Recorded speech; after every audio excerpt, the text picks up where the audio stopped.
Selamat datang kembali sahabat Robinstar. Hari ini kita akan melanjutkan pembahasan mengenai penggunaan Smart PLS untuk pengujian dengan model moderasi efek.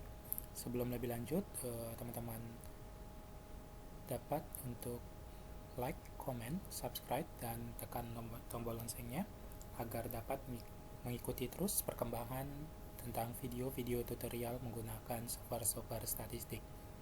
Baiklah, kita akan lanjut mengenai metode moderasi.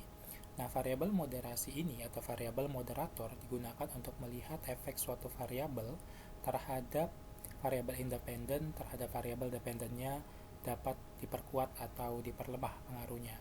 Misalkan saja seorang peneliti ingin melihat bagaimana pengaruh lingkungan kerja terhadap kinerja dapat diperkuat atau diperlemah pengaruhnya oleh variabel peraturan kerja, di mana peraturan ini kita misalkan kekakuan peraturan atau kekakuan dalam hal birokrasi. Di sini lingkungan kerja kita memiliki 3 indikator, kemudian peraturan juga memiliki 3 indikator, dan kinerja memiliki 6 indikator. Baiklah, langsung saja kita praktek di Smart PLS-nya. Nah, kita mulai dari new project, misalkan kita buat untuk latihan model moderasi. Oke, kemudian kita pilih datanya dengan double klik to import data. Kita pilih model moderasi. Nah, di sini datanya sudah masuk ya, semuanya deskriptifnya, tidak ada data yang missing. Kemudian di sini nilai min, median, kemudian minimumnya, semuanya tertera di sini, bahkan korelasi antar indikator. Nah, selanjutnya kita klik gambarnya untuk membuat modelnya seperti biasa. Kita drag, oke.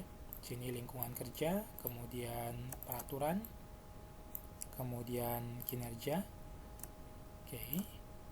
Nah, kemudian kita rapikan, ini kita misalkan ke kanan, ini misalkan ke bawah gitu ya, indikator-indikatornya biar lebih rapi. Kemudian kita hubungkan. Nah, kemudian kita kasih nama ya, kita klik select dulu, ini kita kasih nama biar jelas nanti nama variabelnya. Ini lingkungan kerja, kemudian di sini tadi adalah kekakuan peraturan, kemudian di sini adalah kinerja pegawai.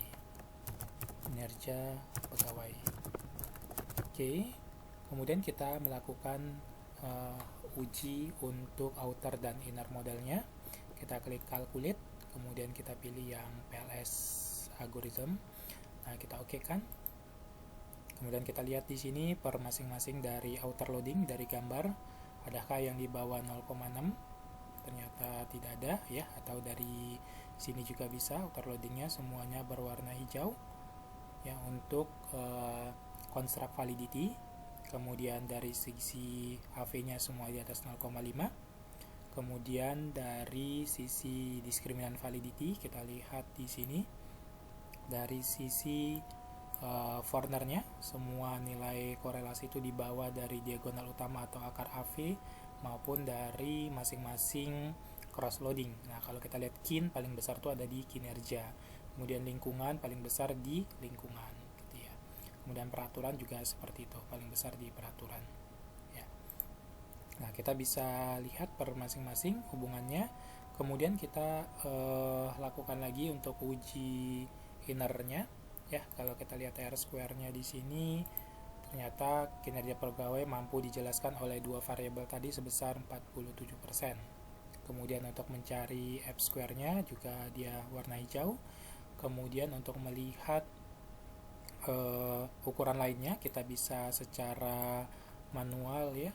Secara manual kita lihat ukuran chi-square dan ukuran dari GOV-nya, ini chi-square-nya ya, karena chi-square cuma satu variabel dependennya di sini ya, sama dengan R-square-nya satu persamaannya. Kemudian GOV-nya tinggal akar dari AV dikali akar dari R-square-nya di atas 0,38. Nah, selanjutnya adalah kita akan melihat di mana letak variabel moderatornya. Nah, kita tinggal klik di sini moderating effect, kemudian kita klik di dependent variabelnya, atau kita bisa aja langsung di variabel dependentnya.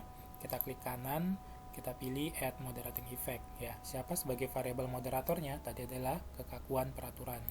Kemudian independennya adalah si lingkungan kerja. Nanti kalau ada banyak ya kita misalkan ada dua variabel independen, misalnya kompensasi, nanti tinggal buat di sini kompensasi.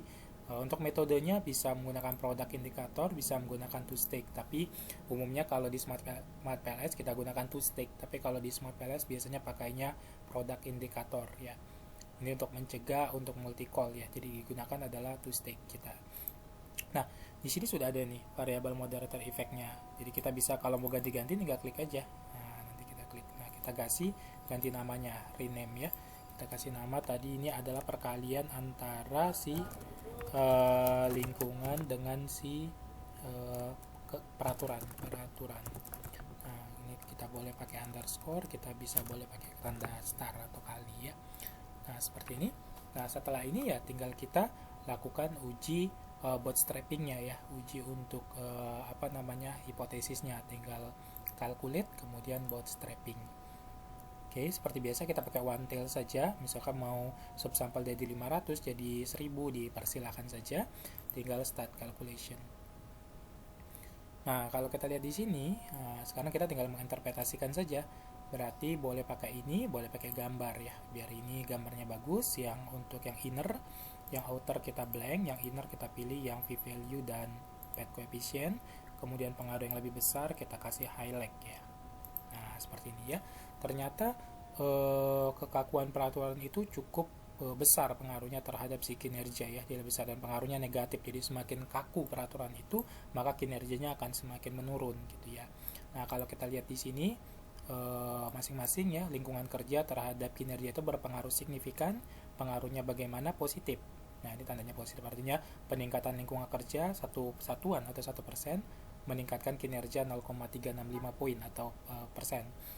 Sedangkan untuk kekakuan itu pengaruhnya signifikan tapi negatif. Kenaikan kekakuan akan menurunkan kinerja sebesar 0,607%. Nah, bagaimana interaksinya, bagaimana moderasinya? Nah, lingkungan kerja ini akan memperkuat si operatornya akan memperkuat pengaruh lingkungan kerja terhadap si kinerja, yaitu signifikan dan signifikannya positif, artinya memperkuat. Jadi peraturan itu akan semakin memperkuat lingkungan kerja terhadap kinerja. Nah, mungkin itu saja terkait dengan efek si moderasi. Semoga video ini bermanfaat dan nantikan video-video berikutnya. Terima kasih.